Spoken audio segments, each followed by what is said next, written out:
Viewers at home, you are welcome to my presentation on process costing. Process costing. In this presentation, I will examine the following. Number one, meaning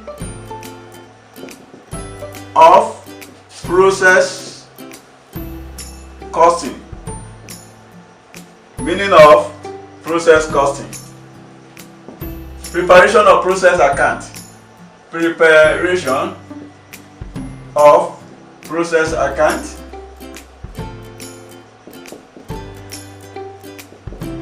Definition of the various technologies used in process account, and I will also solve an example. I will provide a work example. If you are just coming across this YouTube channel for the first time, or if you have not subscribed in the past, please click the red subscribe button and also turn on your notification bell icon so that you don't miss my upcoming videos. If you are a returning subscriber, I say thank you and God bless you. Process costing is a form of operation costing. A form of operation costing used where production follows a series of sequential process. Process costing is a form of operation costing used where production follows a series of sequential process. Process costing is used in industries. Industry like oil refining, food processing, paper making, chemical and drugs manufacturing industry.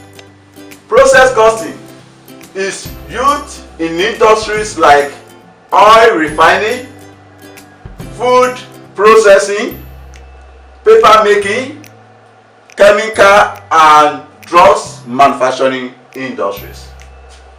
Process costing is a cost per unit of output. Cost per unit of output. That means the primary objective of the process costing is to ascertain the unit cost of the product. So what do you mean by cost per unit? Cost per unit. To determine the cost per unit, you ascertain the total cost of the process. Total cost minus the scrap value of normal loss.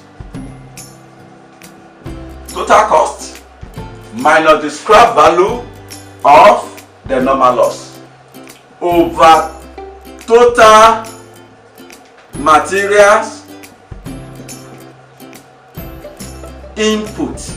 Total material input in units minus normal loss in units. This is the formula for ascertaining the cost per unit of output. The cost per unit is determined using this formula. So, and the cost per unit you have ascertained here, that is, the cost per unit you have ascertained with this formula will now be used to value. We use it to value the output. The cost per unit will be used to value the output or finished goods. It will as well be used to value the abnormal loss. To be used to value the abnormal loss, and it will also be used to value the abnormal gain. The cost per unit you have determined using this formula will be used to value your output of finished product, abnormal loss and abnormal gain. So now we want to look at the various technologies used in process costing. So definition of terms. Definition of terms. Definition of terms. Definition of terms. Number one term I'm going to examine is normal loss. Normal loss. What do we mean by the normal loss? Normal loss are unavoidable losses. Unavoidable losses that arise from the nature of the production. Normal loss are the unavoidable losses that arises from the nature of the production. I told you that they are unavoidable loss. You can't avoid them. So they must surely happen. So they are losses that you cannot avoid, and they do arise based on the nature of production.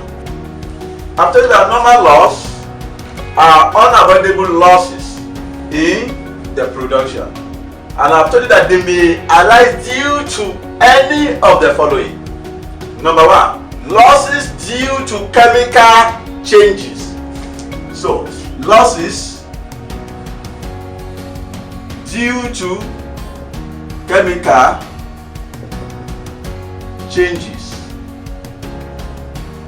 Number two, unavoidable spoiled quantities or units. Unavoidable spoiled quantities or units. These are the normal loss. After that, they are losses that cannot be avoided. Losses that arise from the nature of production. That is normal loss. Number two, we have abnormal loss. Abnormal loss. Abnormal loss are the process losses. Process losses that are above the normal level. Abnormal loss are the process losses that are above the normal level. Process losses that are above the normal level are said to be the abnormal loss. Abnormal loss cannot be foreseen. They cannot be foreseen. They cannot be predicted. They are due to machine breakdown. Machine breakdown. You know, the breakdown of the machine cannot be predicted. Machine breakdown, industrial accident. Industrial accident. After that, abnormal loss cannot be foreseen. They cannot be predicted. Abnormal loss can be calculated using this formula. Abnormal loss, that is actual loss minus normal loss. Therefore, you can as well define an abnormal loss as the extent at which or extent to which the actual loss exceeds the normal loss. The amount by which the actual loss or actual losses exceed the normal loss are said to be the abnormal loss. That means if actual loss is 1,000 and the normal loss is 800, that means there is an abnormal loss of 200. Abnormal loss of 200. The amount or the extent at which the actual loss exceeds the normal loss. Actual loss. To calculate your actual loss, you subtract the output from input. That means you have the input materials minus the output material. So, input minus the output, that is actual loss. Input minus the output. If input is 10,000 kg and the output is 9,000 kg, that means actual loss is 1,000 kg. This is the actual loss. So, abnormal loss is the extent to which the actual loss exceeds the normal loss. Number 3. abnormal gain.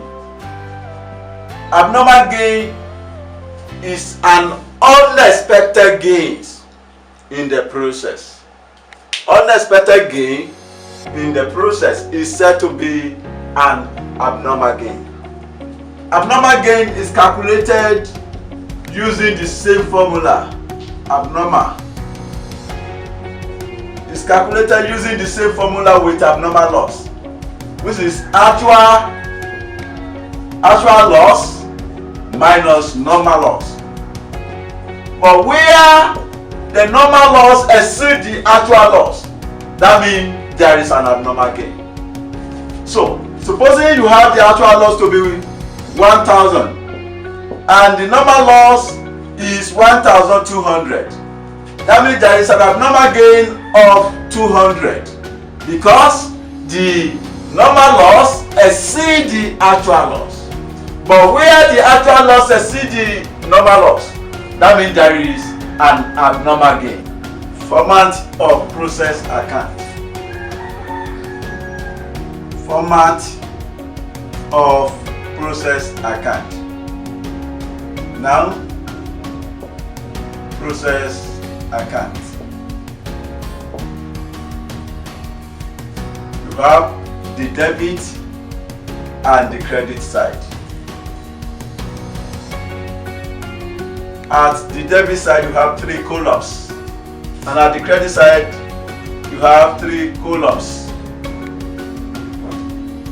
The first column is for quantity, the second one is for rate or price, and the third one is the amount. Quantity, rate or price, and the amount. So, you might have material input. Input materials, the quantity will be here, the rate, and the amount. Then you may have other materials, the value. Then you may have direct wages, if any, direct wages, the amount, overheads, both allocated and apportionment. At the credit side, you have normal loss, the normal loss in units, the scrap value per unit, and the amount. Then you have the output, and if it is the last process, then you have the finished goods. Output in units, then the cost per unit, and the amount. Then if you have abnormal loss will be at the credit side here. Abnormal loss, the unit, the cost per unit, and the amount. And if it is an abnormal gain will be at the debit side. Abnormal gain, the unit, the cost per unit, and the amount. Then the total.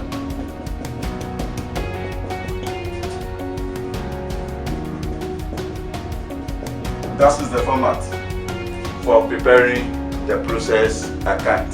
Now, example. ABC Limited produce a single product which undergoes 3 processes. The following details relate to one period. You have process or processes, process 1, process 2, and process 3.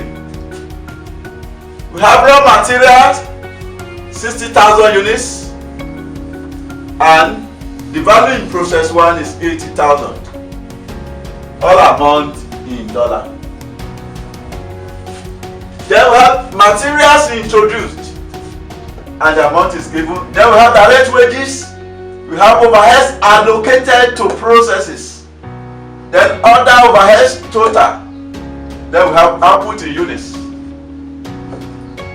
A normal loss of 5% of the input is input to each process is anticipated.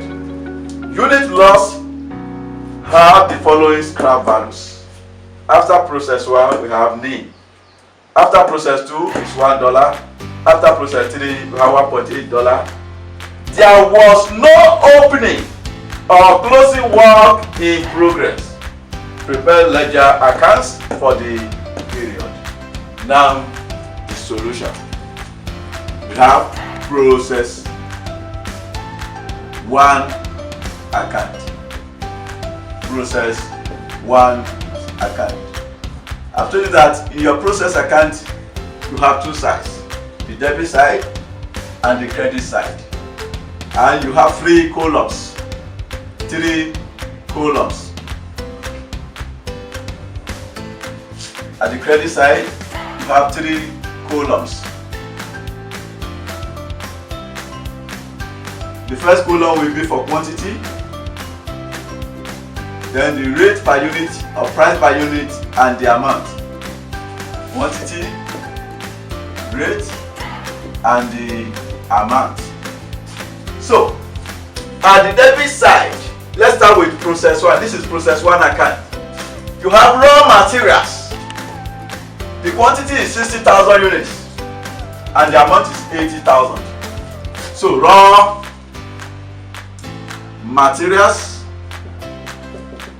the quantity is 60,000, the amount is 80,000. If you divide 80,000 by 60,000, it will give you the rate. Then we have materials introduced, and that amounted to $23,500. Materials introduced, and that amounted to $23,500. Then we also have direct wages, and that amounted to 15,600. Direct wages, 15,600. Then we have overheads allocated to processes. The one allocated to process 1 is 3,800. Overheads 3,800. Then we also have other overheads, total 27,000. Now, these other overheads will be apportioned between or among the 3 processes. You are going to apportion the 27,000 among the 3 processes. That is process 1, process 2, and process 3 accounts. Now, since the basis of apportionment is not given, you are going to use the direct wages basis. You use direct wages to apportion it. Now, the direct wages in process 1 will have 15,600, 12,000, and 13,400. Now, we want to apportion other overheads. Apportionment of other overheads. Now, apportionment of other overheads. I've told you that you are going to use direct wages to apportion it since the basis of apportionment is not given. So, basis of apportionment. Apportionment is direct wages. Now, process 1, there are 3 processes. Process 1, process 2, and process 3. Direct wages given in process 1 is 15,600. Direct wages given in process 2 is 12,000, and the one given in process 3 is 13,400. You sum up the direct wages. We have 15,600 plus 12,000 plus 13,400. Then you have 41,000. Remember, other overheads given is 27,000. You want to apportion this 27,000 using direct wages. So we now have for process 1 15,600 over the total, which is 41,000 times 27,000. So we have 27,000 times 15,600 divided by 41,000. Then you have 10,273 dollars. Then for process 2 we have 12,000 divided by 41,000 times 27,000. Then you have 27,000 times 12,000 divided by 41,000. Then you have 7,902. Then for process 3 you have 13,400 divided by 41,000 times 27,000. That gives us 27,000 divided by 41,000 times 13,400. You have 824. Now, other overheads. Process 1, you have 10,273. 10,273. So, at the credit side, I've told you that you are going to have your normal loss. Back to the question. You were told that a normal loss of 5% of the input to each process is anticipated. 5% of input. That means you are going to calculate 5% of input. The input materials in process 1 is 60,000. So normal loss in process 1 now. Normal loss. That will be 5% of 60,000. That gives us 5% of 60,000. Then you have 3,000 units. 3,000 units. Our normal loss is 3,000 units. Then, what is the scrap value of the normal loss? You were told units lost have the following scrap values after process 1 is nil. So the scrap value of normal loss in process 1 is nil. Therefore, we put dash. Then, you were also given the output in units. Process 1, you have an output of 55,200. 55,200 is the output. So you have the output in process 1. That is 55,200. 55,200. If you add 55,200 to 3,000, then that gives us 58,200 under quantity column. But at the debit side, the quantity column is 60,000. That means the debit side exceeds the credit side. So the total of the quantity here is 60,000. 60,000 units. The total of the quantity at the credit side is, when you sum up this, you have 58,200. That means 60,000 exceeds the 58,200. How much is the difference? 60,000 minus 58,200. The difference is 1,800. That 1,800 represents your abnormal loss.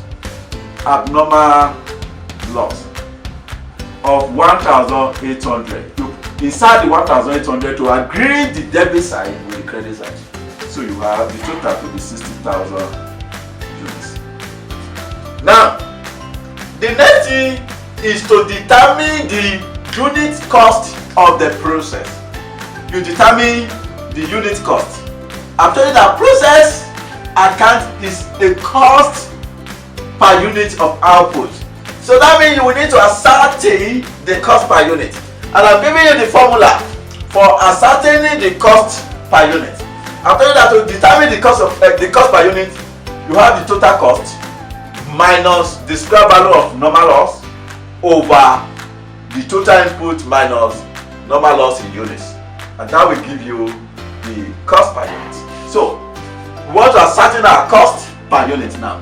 Cost per unit, which is total cost minus the square value of normal loss, NL mean normal loss, over total input minus normal loss in units, NL normal loss. So how much is the total cost? The total cost of process 1, to sum up this, 80,000 plus 23,500 plus 15,600 plus 3,800 plus 10,273.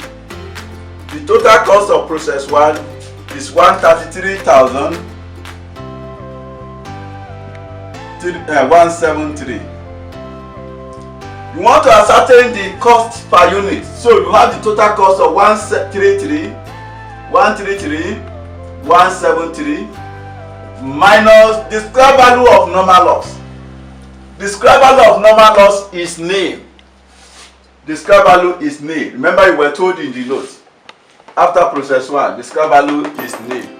So since it is nil, so minus is 0 over the total input. The total input in process 1 is 60,000 units. So we have 60,000 units minus normal loss in units.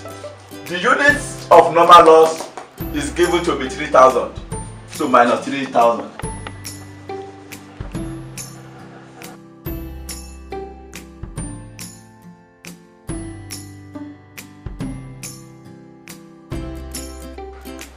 $133,173 minus 0 divided by 60,000 minus 3,000.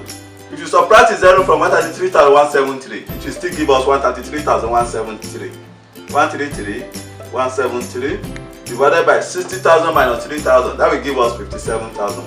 Divided by 57,000, then we have 2.3364.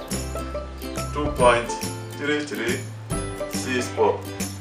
Then our output and abnormal loss cannot be valued at the cost per unit, which is 2.3364.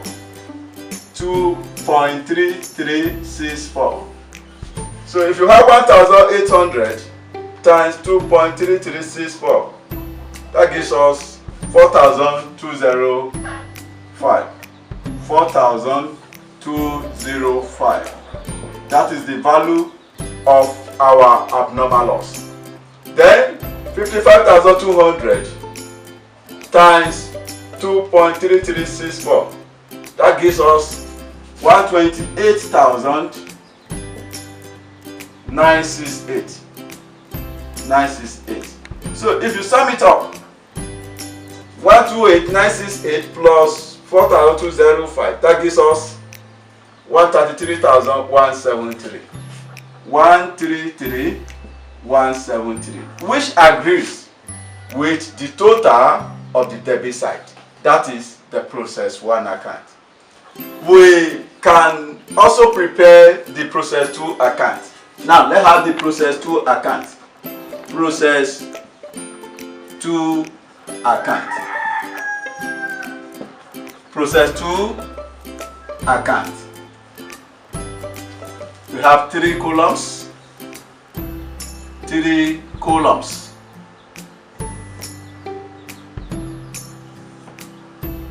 The first column for quantity, the second one for rate, and the third column for value.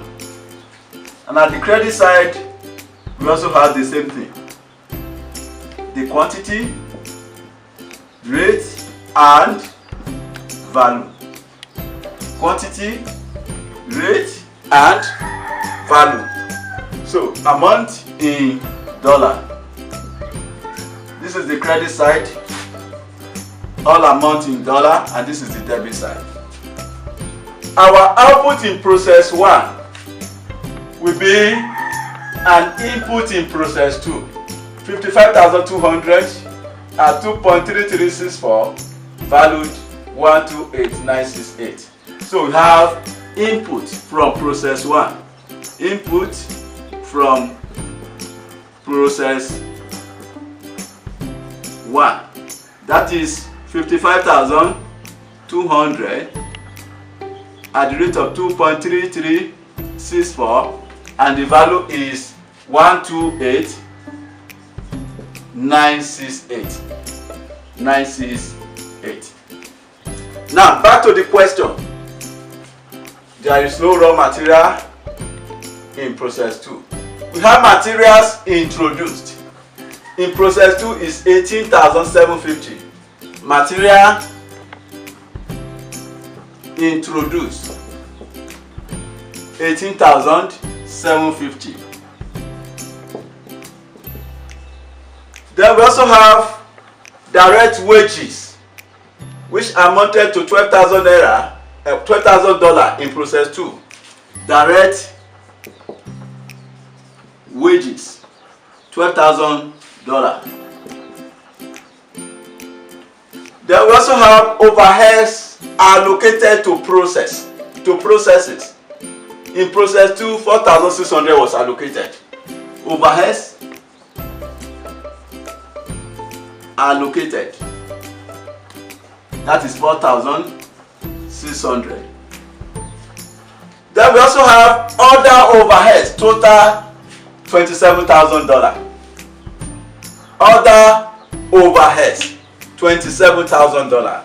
And this $27,000 has been apportioned between the two processes. Process 2 received $7,902. Process 2 receives $7,902 out of the $27,000. So we have overheads apportioned. Overheads apportioned, which is $7,902. Now, remember I've told you that process costing is the cost per unit of output. Cost per unit of output. So, now have output in process 2. Output transfer to process 3. Transfer to process 3. Now, the number of units of output in process 2 is 53,800. Output is 53,800 units. 53,800 units. At what rate should this output be valued?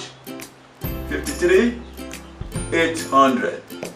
So, I've told you that the output, the abnormal loss, the abnormal gain should be valued at the cost per unit. Then in process, we were told that a normal loss of 5% of the input to each process is anticipated. A normal loss of 5% of input. The input in process 2 is 55,200. That means the normal loss in process 2, normal loss now, normal loss, and you were told that it is 5% of input. 5% of input, and our input in process 2 is 55,200. 5% of 55,200. That gives us 5% of 55,200. We have 2,760 units. This is the normal loss in unit. Normal loss. Normal loss of 2,760. And at what value is the normal loss? At what rate is the normal loss valued? You were told that units lost have the following scrap values. Units lost have the following scrap values. After process 1 is nil, and we've done with that in process 1. After process 2 is $1. The scrap value of normal loss in process 1 is $1. 1 times 2,760, that gives us 2,760. Now, at the credit side here, you have 53,800 plus 2,760. That is total 56,560. The quantity column is total 56,560. Now, if you look at the quantity column at the debit side, it is total 55,200. If the total of the quantity column at the credit side is 56,560,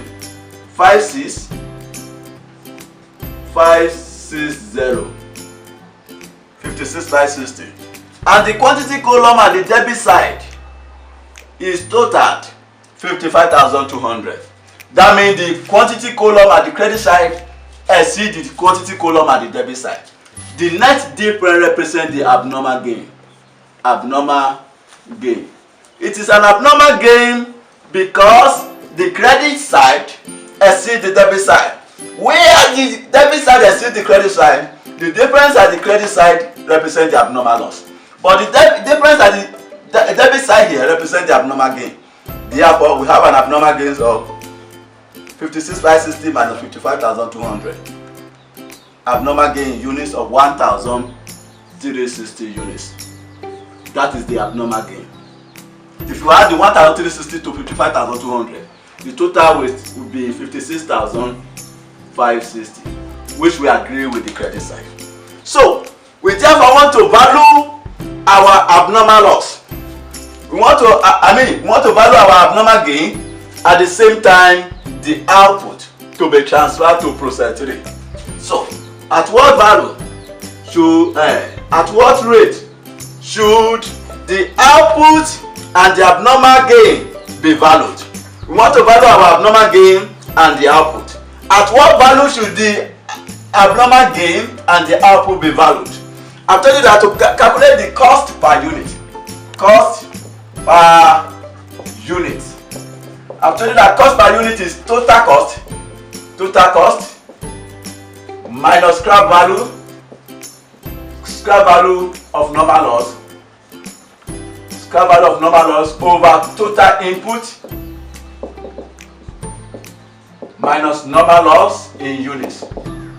This will give us the cost per unit. So to get the total cost, you sum up all the costs at the debit side. 128,968 plus 18,750 plus 12,000 plus 4,600 plus 7,902. The total of all the cost is 172,220. The total of all this cost is 172,220. So the total cost is 172,220 minus the scrap value of the normal loss. Then if you go to the process 2 account, the scrap value of the normal loss in process 2 is 2,760. You have 172,000, which is the total cost, minus 2,760 over total input. The total input in process 2 is 55,200. 55,200 minus unit of normal loss. The unit of normal loss is 2,760. 2,760. So if you have 172,220 minus 2,760, that gives us 169,460 divided by 55,200 minus 2,760.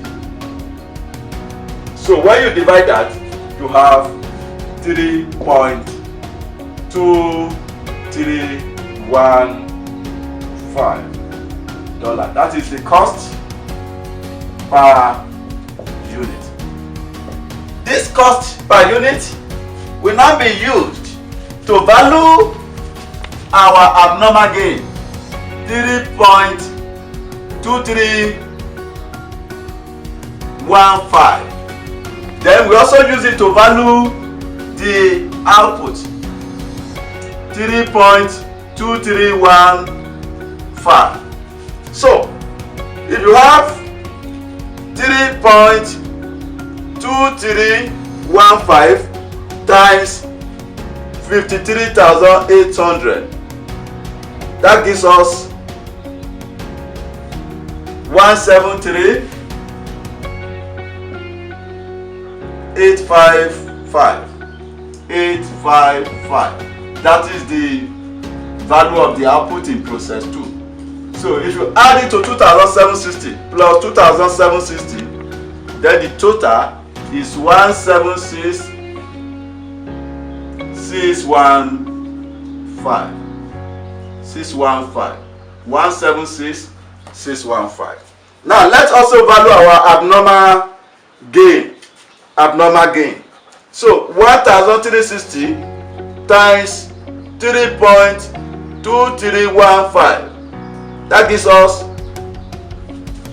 4395. If you add it to the other expenses, remember the total of all these expenses is 172,220. If you add it to 172,220, 172,220, that gives us 176,615. 176,615. That is the process 2 account. That is the process 2. You will see that this amount agree with the total of the credit side. Now we have the process 3 account. Process 3 account. We have two sides. The debit side and the credit side.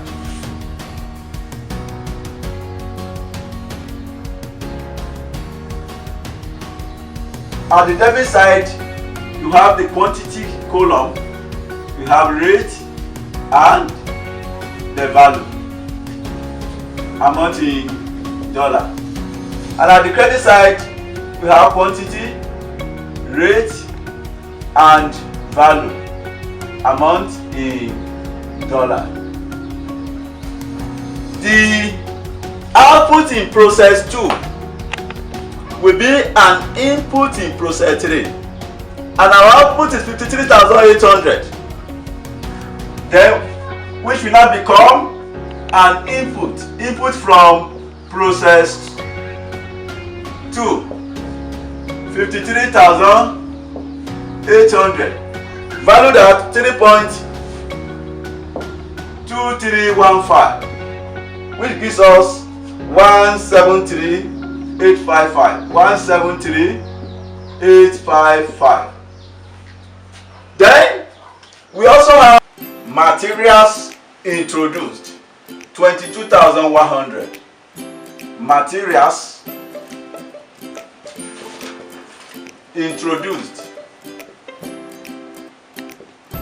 22,100. Then we have direct wages of 13,400.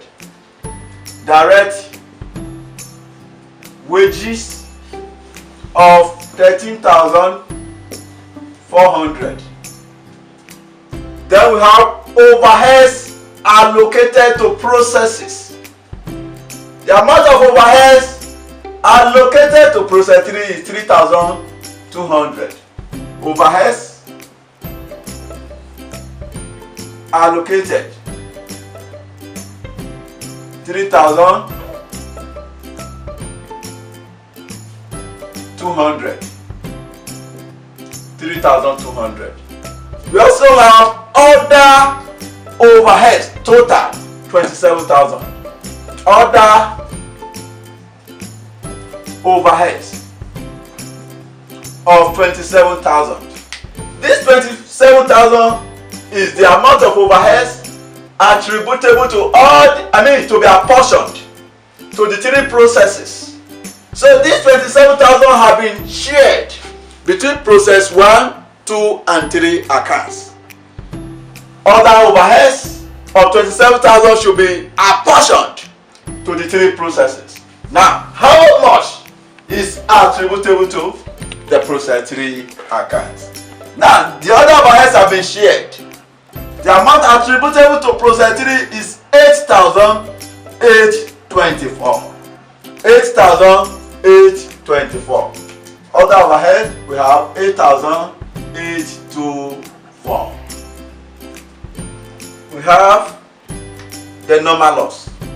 A normal loss of 5% of the input to each process is anticipated. Normal loss of 5%. Normal loss. You have the 5% of the input, and the amount of input transferred to process 3 is 53,800. You have 5% of 53,800. That gives us 5% of 53,800. We have 2,690.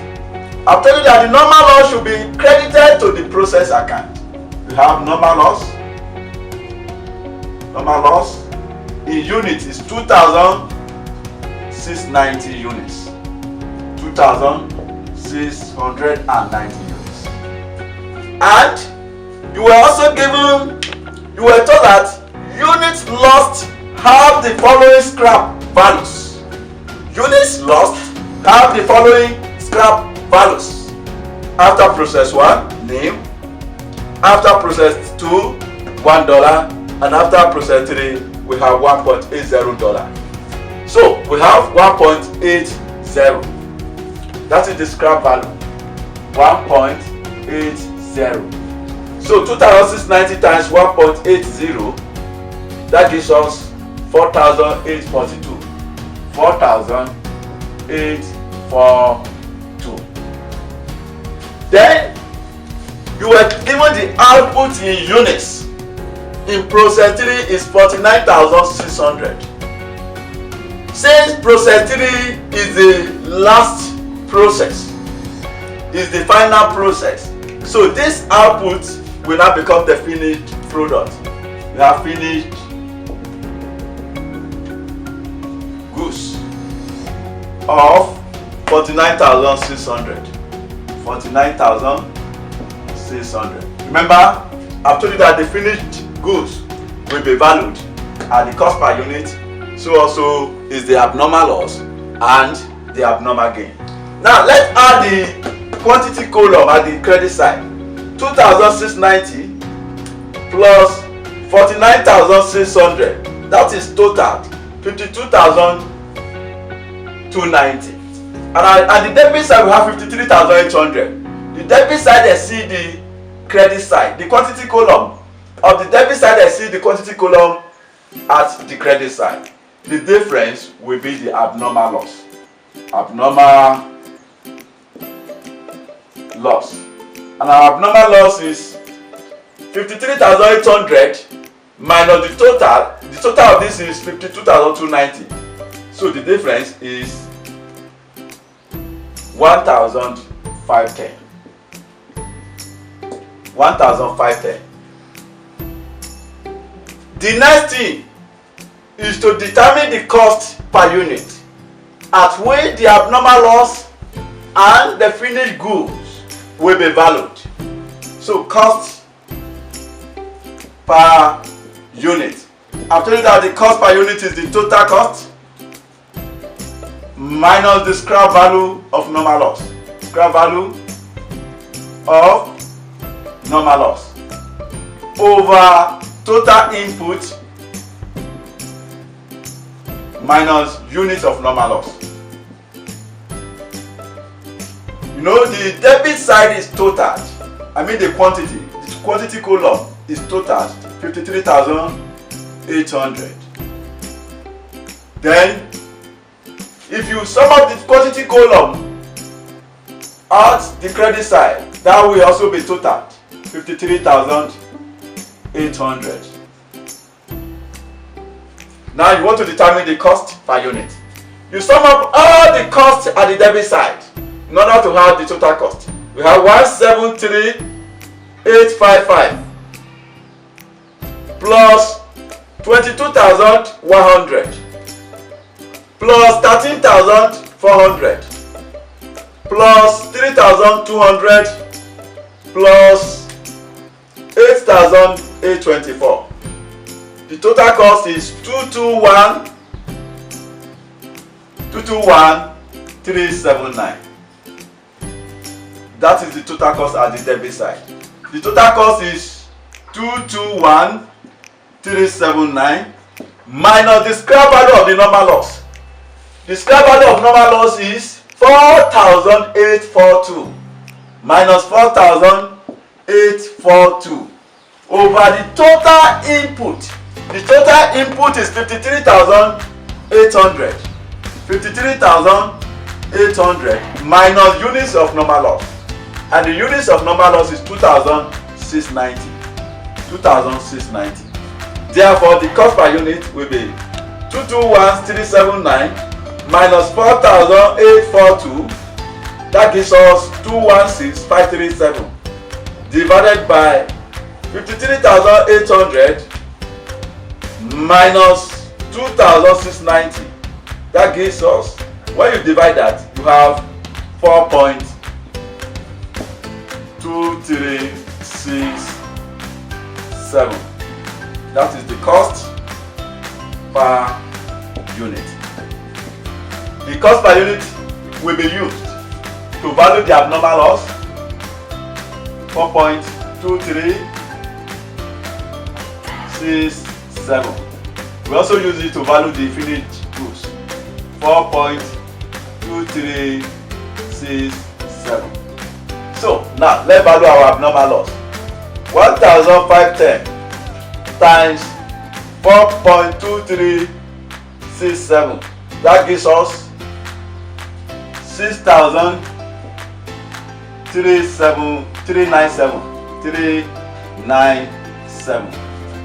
Then value of finished goods. We have 49,600 times 4.2367. That gives us 211. 49,600 times 4.2367. That gives us 210,141. 210,141. So when you sum up the cost, the value, the credit side is total 210,141 plus 6,397 plus 4,842. You have 22,000. Sorry, this is 140. This is 140. So you have 221,379. 379. So that is the total. So which agrees with what we have at the debit side. The next thing is to prepare the abnormal loss account. Abnormal loss account. Abnormal loss account. Abnormal loss account. You have the debit side and the credit side.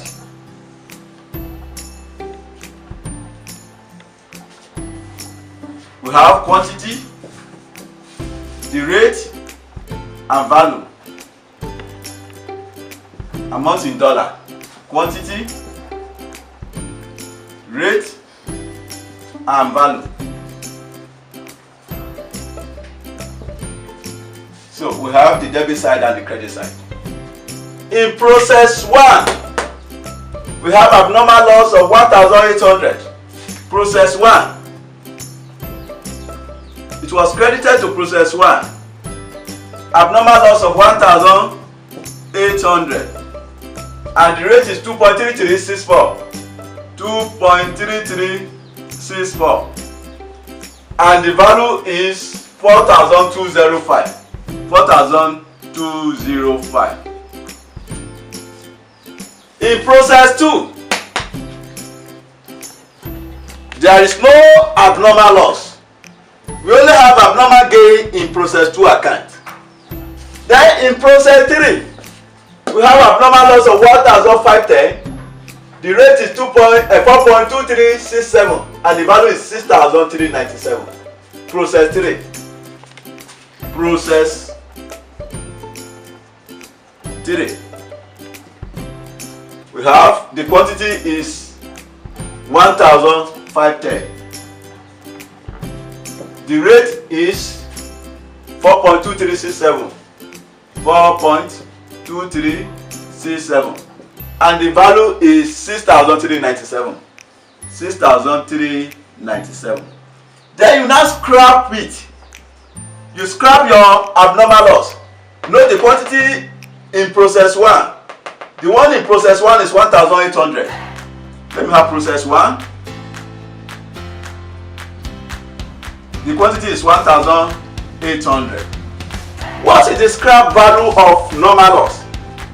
We were told that a normal loss of 5% of the inputs to each process is anticipated. Unit loss have the following scrap values. After process 1, nil. The scrap value in process 1 is nil. That means the value here will be nil. Then we also have process 3. Abnormal loss in process 3. The scrap value now. Process 3. Abnormal loss of 1,510. 1,510. Then the losses in process 3 are scrapped at 1.80. After process 3, the scrap value is given to be 1.80. So we have 1.80. 1,510 times 1.8. That gives us 2,718. 2,718. 2,718. So, if you sum up the value, the total of the debit side, 4,205 plus 6,397, you have 10,602. The quantity column is total 1,510 plus 1,800. You have 3,310. 3,310. Then the credit side, the quantity column 1,800 plus 1,510 will still be 3,310. If you add up, then you know the value, the total. You have 10,602 at the debit side, and at the credit side you have 2,718. The difference will be transferred to income statement. That is the statement of profit or loss. Let me put statement of profit or loss. The difference between the two sides. If you subtract 2,718 from 10,602, the difference will be 7,884. 7,884. That is the abnormal loss account. Then we also have abnormal gain account. Abnormal gain account.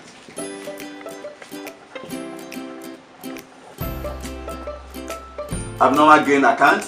You have the debit side and the credit side. This is the debit side, then the credit side. You have the quantity, you have the rate or price, and we have the value. Debit side, amount in dollars. Quantity, rate, and the amount or value. This is the credit side. We only have the abnormal gain in process 2. We only have abnormal gain in process 2 and the quantity is 1,360, the rate is 3.2315 and the value is 4,395. So abnormal gain, since it was debited in process 2, so that we are going to credit the abnormal gain account. Process 2. Process 2. The quantity is 1,360. The rate, that is the unit price, is 3.2315. 2315. And the value is 4,395. 4,395. The loss will now be scrapped. Then if you go back to the scrap value, all losses in process 2 are to be scrapped at $1. You were told that unit loss have the following scrap values. After process 1 is nil, but in process 2, after process 2 we have $1. So the scrap value is $1. So we have scrap value, that is process 2. Process 2. Note the scrap value is $1. And the unit loss is abnormal loss is 1,360. 1,360. The scrap value is $1. If you multiply 1 by 1,360, that will still give us 1,360. If you check, the credit side exceeds the debit side. That means the difference will be transferred to the statement of profit or loss. Statement of profit or loss, or the income statement. If you subtract 1,360 from 4,395, 4,395 minus 1,360, the difference is 3,035. That is the amount that will be transferred to the statement of profit or loss. So the total will be 4,395. And the quantity column are 1,360. Then the credit side, the quantity 1,360, and the value is 4,395. That is the solution to the question. Don't forget to like, share and subscribe. Thanks for watching.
Don't forget to like, share and subscribe.